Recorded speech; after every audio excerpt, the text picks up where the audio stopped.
Hello guys, कैसे हैं आप सब। बहुत बहुत स्वागत करता हूँ आपका अपने चैनल पर। और क्या आशा करता हूँ कि ईश्वर की कृपा से आप मस्त होंगे, आनंद ले रहे होंगे जीवन का और सब कुछ बढ़िया चल रहा हो गाइस। बहुत दिनों से मैं वीडियो अपलोड नहीं कर पा रहा था गाइस, कुछ चीज़ें ऐसी चल रही थी और मुझे लगा कि काफ़ी समय हो चुका है और एक वीडियो ज़रूर अपलोड करना चाहिए। और जो कि फाइनेंस टॉपिक जो है, जो कि बहुत ही महत्वपूर्ण टॉपिक होता है गाइस किसी के लिए। तो आज का टॉपिक अपना लिया है फाइनेंस। और फाइनेंस में हम जो बात करेंगे कि अ, हर व्यक्ति के लिए फाइनेंस का बहुत महत्व होता है गाइस। आपको पता ही है रुपया पैसा कितना महत्वपूर्ण होता है, जिससे जीवन चलाने के लिए बहुत ज़रूरी है। तो गाइस, जीवन चलाने के लिए आप जान रहे हैं कि रुपया पैसा बहुत महत्वपूर्ण है और उसे या तो आप कहते हैं रुपया कमाना चाहिए। हाँ, कमाने का मतलब है ईमानदारी पूर्ण तरीके से कमाना चाहिए। सो गाइस, पैसे तो सभी कमाते हैं, बहुत सारे लोग कमाते हैं। कुछ बिजनेस करते हैं, कोई जॉब करता है, कोई अदर और भी तरीके हो सकते हैं गाइस, साइड हसल या जो भी, कुछ जैसे भी कह सकते हो। अ, हालांकि मेरा मानना है कि पैसा कमाना चाहिए, लेकिन वो सही तरीके से कमाना चाहिए। Okay guys. तो और कभी शॉर्टकट से नहीं कमाना चाहिए गाइस, क्योंकि शॉर्टकट से कमाया हुआ पैसा फलता फूलता नहीं सही अर्थों में। तो बात करते हैं कि फाइनेंशियल प्लानिंग मतलब first of all financial goals क्या है। फाइनेंशियल गोल्स होना बहुत ज़रूरी है गाइस, क्योंकि हो सकता है आपका फाइनेंशियल गोल हो कि मैं अपने फाइनेंस को इम्प्रूव करना चाहता हूँ। हो सकता है आप 100 करोड़ रुपए 5 साल में जमा करना चाहता हूँ। तो इस ये फाइनेंशियल गोल्स हैं गाइस, लाइक एग्जांपल है ये। अदरवाइज और भी गोल्स हो सकते हैं, जैसे आप अपना एक घर खरीदना चाहते हैं, या फिर 5 साल में, या फिर आप अपनी इनकम को डबल करना चाहते हैं अगले 5 साल में गाइस। तो या फिर जस्ट लाइक जैसे बच्चों की एजुकेशन है, चाइल्ड एजुकेशन क्या, या फिर हम कह सकते हैं चाइल्ड मैरिज, मतलब या कार खरीदना है या वेकेशन टूर पे जाना है। तो ये सब सारे गोल्स हैं guys, just like financial goals कह सकते हैं ना। तो अ, अब फाइनेंशियल गोल्स जो होते हैं गाइस, उनको अचीव करने के लिए आपको पता है कि प्लानिंग बहुत ज़रूरी होती है। तो फाइनेंशियल गोल्स को अचीव करने के लिए फाइनेंशियल प्लानिंग होती है। तो फाइनेंशियल प्लानिंग क्यों ज़रूरी है। फाइनेंशियल प्लानिंग इसलिए ज़रूरी है कि उसमें हमें सेविंग्स प्रॉपर कर सकते हैं हम मन की शांति बनी रहती है, इमरजेंसी सिचुएशन के लिए प्रिपेयर करती है गाइस, है ना। और कह सकते हैं कि अ, एक तरह से फंड भी हमारा जो है कलेक्ट हो जाता है।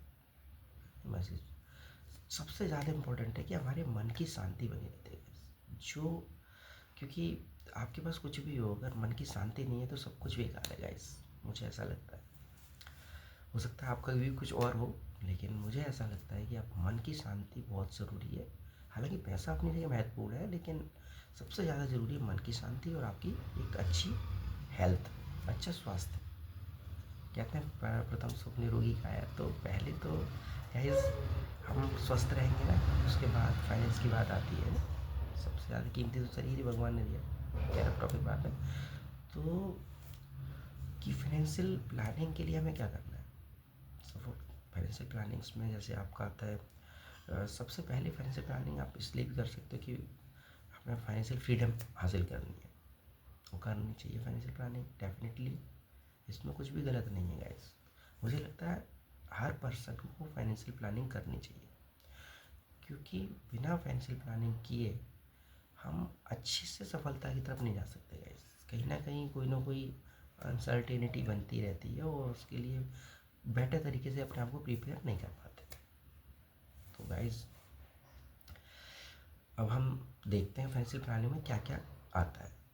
तो सबसे पहले फंड एलोकेशन, आपकी जो भी इनकम है, जिस भी तरह से, बिजनेस से, सर्विस से, तो सबसे पहले जो भी इनकम आपकी आती है उसको जो किस तरह से फंड को एलोकेट करना है, ये बहुत महत्वपूर्ण है। तो सबसे पहले उसमें गाइस 10% अपनी इनकम का जो है इम्पोर्टेंट आइटम्स, इंश्योरेंस में यूज़ करना चाहिए।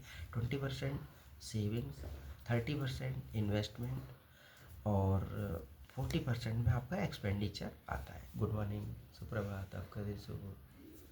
सो गाइज वो बीच में मेरी वाइफ आई है अभी, तो मैं थोड़ा सा उनको कर रहा था, वो विश कर रहा था सुबह सुबह। आप समझ रहे हैं कि जीवन साथी बहुत महत्वपूर्ण होता है। वो हमारे परि परिवार को किस तरह से लेके चलता है। अच्छा जीवन साथी सभी के लिए बहुत ज़रूरी है, वो जीवन भर साथ देता है गाइस। और तो हमें एक दूसरे का ख्याल रखना चाहिए, मुझे ऐसा महसूस होता है। तो गाइस हम बात कर रहे थे फाइनेंस एलोकेशन की। फंड एलोकेशन में सबसे पहले 10% insurance, it is important items है। उसके बाद 20% एटलीस्ट आपकी सेविंग्स होनी चाहिए, 30% आपका इन्वेस्टमेंट होना चाहिए और 40% आपका एक्सपेंडिचर होना चाहिए टोटल। अब हम बात करते हैं गाइस कि आपको जो है मंथली बजट बहुत ज़रूरी बनाना।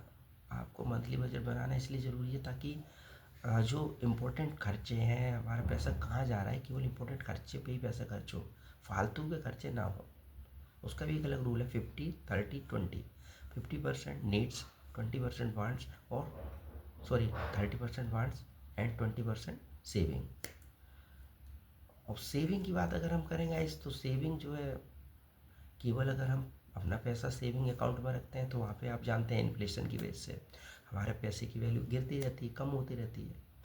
इसलिए हमें जो है अपना इन्वेस्टमेंट करना होता है। सेविंग जो अमाउंट है, हमारा पैसा जो इकट्ठा हो रहा है, उसका धीरे धीरे सिस्टमेटिकली तरीके से और सोच समझ के अपने रिसर्च के अकॉर्डिंग आपको इन्वेस्टमेंट करना चाहिए। मुझे लगता है किसी की स्टोरी सुन के या सोशल मीडिया पे कोई आपको टिप्स लेके कभी भी इन्वेस्टमेंट नहीं करना चाहिए। हमेशा अपना रिसर्च करें, थोड़ा टाइम लें, लेकिन और जल्दी से जल्दी इन्वेस्टमेंट स्टार्ट करना चाहिए। क्योंकि इन्वेस्टमेंट जितना लेट करते हम जाते हैं तो गाइस वहाँ पे क्या होता है कि पावर ऑफ कंपाउंडिंग का लाभ नहीं ले पाते और बहुत बड़ा लॉस होता है। इसलिए जितना जल्दी हो सके अपना इन्वेस्टमेंट शुरू करें, फाइनेंशियल जर्नी स्टार्ट करें फाइनेंशियल फ्रीडम के लिए। और क्विक एक्शन लें, एक बार रिसर्च अच्छे से कर लें, उसके बाद क्विक एक्शन लें। और मतलब उसको प्रोक्रेस्टिनेशन ना करें, टालम टूल करने से जो नुकसान ही होगा। अच्छे से रिसर्च करें, लॉन्ग टर्म के लिए इन्वेस्टमेंट करें। मेरा सुझाव तो यही है गाइस। तो इस वीडियो में इतना ही, मिलते हैं नेक्स्ट वीडियो में, तब तक के लिए बाय बाय, टेक केयर।